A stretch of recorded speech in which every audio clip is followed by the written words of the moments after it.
There may be a fragile ceasefire between Iran and the rogue regime of Donald Trump, but the conflict is taking unexpected turns every single day. There have been reports of the IRGC activating its air defense system in Tehran moments ago.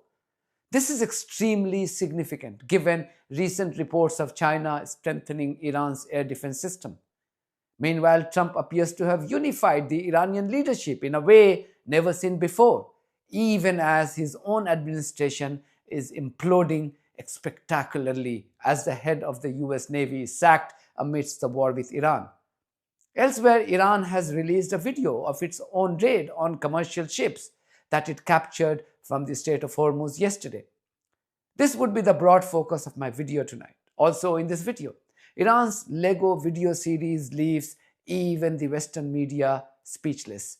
So please stay tuned. Iran's semi-government Mehr news agency has reported the news of the IRGC activating its air defense system moments ago. First, watch this broadcast by Al Jazeera before I explain its significance. Air defence fire has been seen over the Iranian capital in the last hour. Iranian media have reported that they've been engaging, quote, hostile targets over Tehran, but there has been no official confirmation of any attacks on the city. Let's now go to Tehran, where Ali Hashim is live for us. Ali, what did people actually witness? Well, actually, we witnessed the air defenses being activated just behind me near the tower there. And other people said that they've seen the air defenses activated towards the east, others towards the west. However, there's no result yet. I mean, we've seen no explosion, we've heard no bangs. So it could be just a maneuver. When this news broke, there were plenty of speculations, as many suspected the resumption of war, but soon it became abundantly clear that this was just a mock drill by the Iranian armed forces.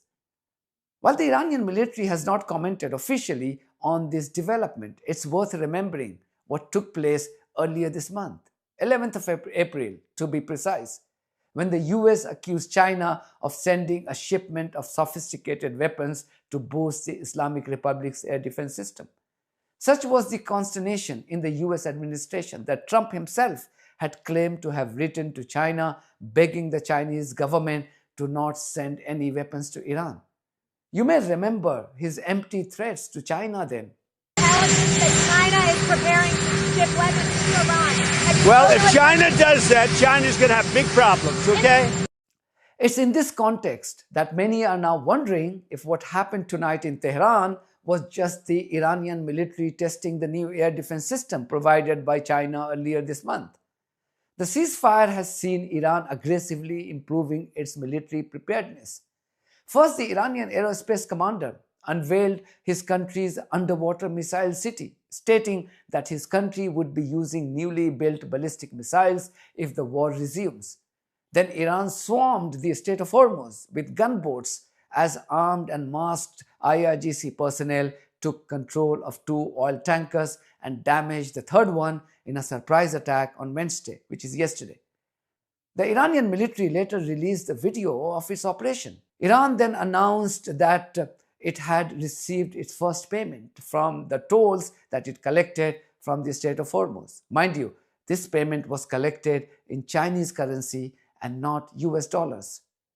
As for Iran's ingenious military maneuvering, this has left even the Americans puzzled, as they didn't expect the Iranians to deploy such a clever and asymmetrical military maneuvering.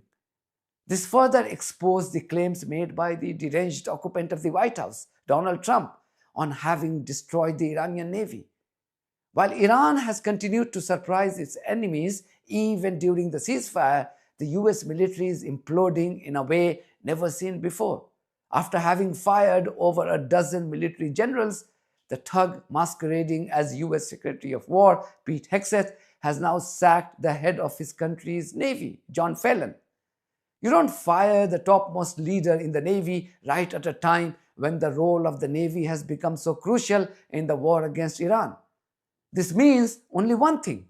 No one is happy with the suicidal mission of Donald Trump against Iran. Trump and his minions think that they will be able to contain the growing revolt in his own administration by the mass sacking of top generals and other leaders. This is only going to get worse in days to come. This came just days after a top American nuclear scientist was caught revealing secrets in a honey trap operation. His name is Andrew Hugg, and he too was immediately sacked by the Trump administration as soon as this video went viral. He might kill the next guy, the son. If he does this famous thing, wait, then everything kills. We're gonna shoot missiles and destroy some stuff. Yeah. But if you want to like win, if you want to like make the country do what you want, you have to put people there. I was hearing something that we killed kids in the car. Did we actually? There's been some collateral damage, yeah, for sure. They always die in war. Yeah. So nerve agent is a chemical weapon. It's like Pandora's box. A nuclear and chemical safety branch chief in the United States Department of the Army spills detailed information about their possession of nerve agents. And lungs won't work, your heart won't work, nothing will work. Revealing that a U.S. Army chemist was exposed to the nerve agent due to careless handling. She's supposed to wear all this gear, and she's like, I don't like it. She just wore like Crocs and her own clothes. Yeah. And so it's soaked in her clothes. And just soaked very well on her skin. So she could literally start touching stuff. Other people would touch like a door, and then people would die. Then goes on to reveal intimate details about the U.S. nuclear arsenal. So you said there's missiles underground. Yeah. Also discloses that the United States military has no official plans to nuke Iran. We're not thinking about nuking anybody. We're not moving nukes to. We're not going to nuke it. And the exact methods that the U.S. uses to defend against nuclear attacks. We have all these sensors in space. We have radars, all these sensors to detect a launch. Space satellites with radars, you'll see it on the radar. You actually see the thing flying. And confirms what many have suspected, that Ukrainian officials were using the money sent from the United States to buy themselves mansions and luxury sports cars. I worked on Obama's tax money that he sent. They just stole it and they bought houses, cars, like $100,000 cars. If they can get themselves rich and leave and go live in Dubai, that's better than, they don't care about the people. That government is so corrupt. You're not a spy, right? No. Your eyes have mesmerized me so much that I'm almost going to tell you. That's why that's the easiest way to get intelligence. Like, just send a pretty girl, talk to the guy. But Trump is more concerned about the Iranian leadership instead of sorting out his own house. He's deluding himself with more fantasies about imaginary differences in the Iranian leadership. He wrote this today, and I quote, "Iran is having a very hard time figuring out who their leader is. They just don't know. The infighting is between the hardliners, who have been losing badly on the battlefield, and the moderates, who are not very moderate at all, but gaining respect is crazy. We have total control over the Strait of Hormuz. No ship can enter or leave without the approval of the United States Navy. It is sealed up tight until such time as Iran is able to make a deal. Thank you for your attention to this matter, President Donald J. Trump." End quote. Even if there was any difference amongst the top Iranian leadership, his social media post had an instant unifying impact.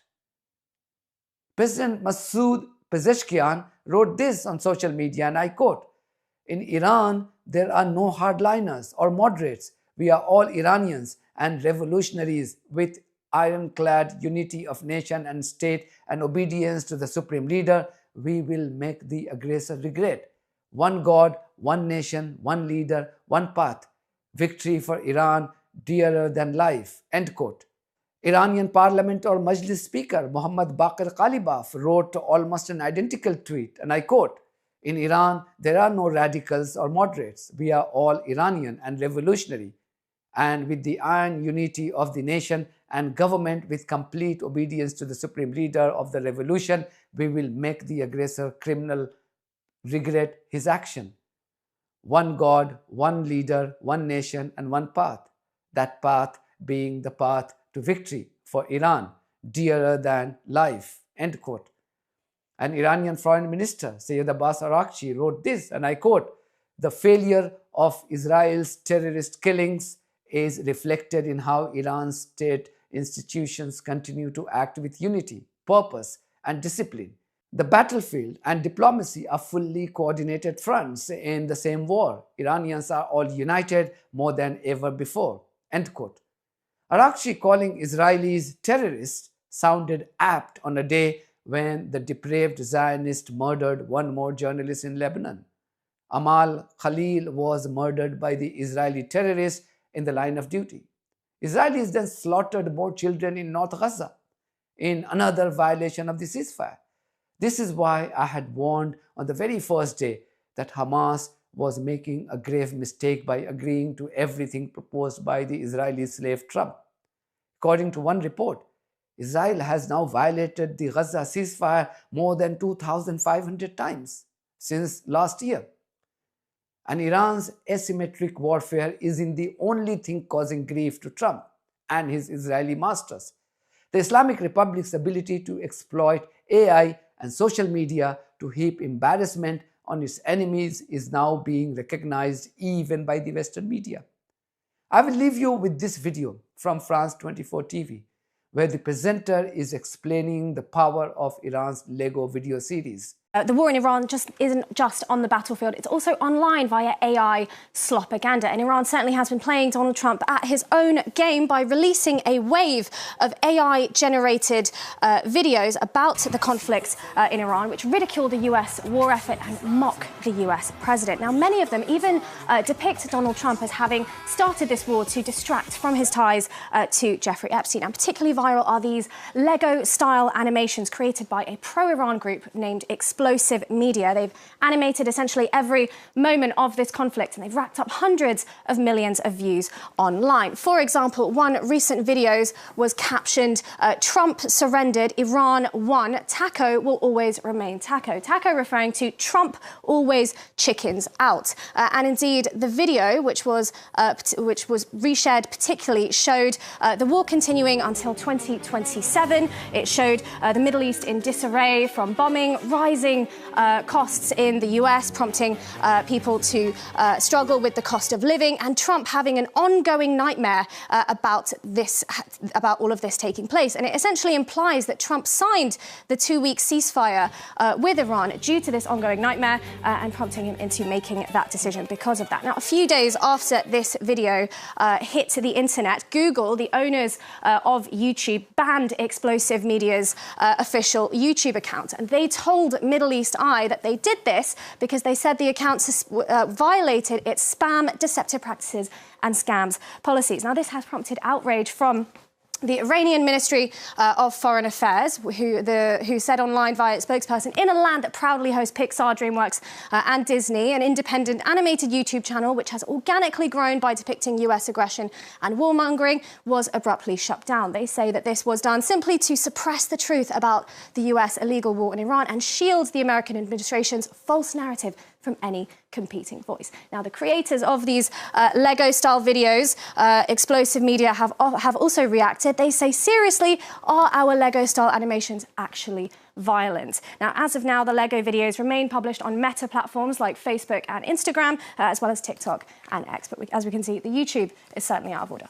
Well, they're certainly extremely creative. What do we know about this Explosive Media group, the people behind the Lego videos?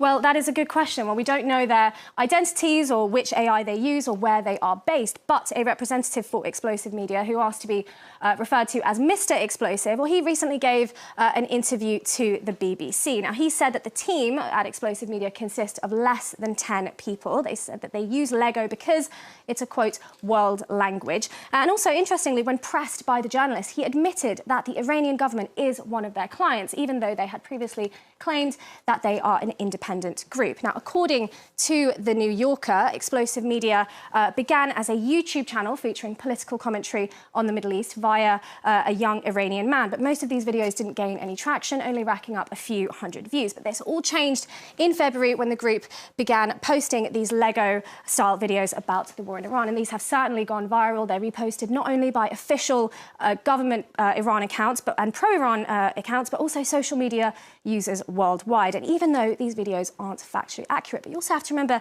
neither are the videos posted by Donald Trump and the White House. These aren't factually accurate either. Often AI videos which project US military might, praise Donald Trump and splice in real war footage of strikes and bragging about alleged successes in this war. But Iran really has leaned into this AI propaganda to push their side of the war to a non-Iranian audience, often using American references and satire to flood the internet. It certainly is a leaf out of Donald Trump's own playbook. As we know, he is a frequent user of artificial intelligence. That's it from me. Thank you very much for your support of this platform and our journalism. If you haven't subscribed to my channel, please do so, because that's one of the many ways you can support independent journalism. God bless you all.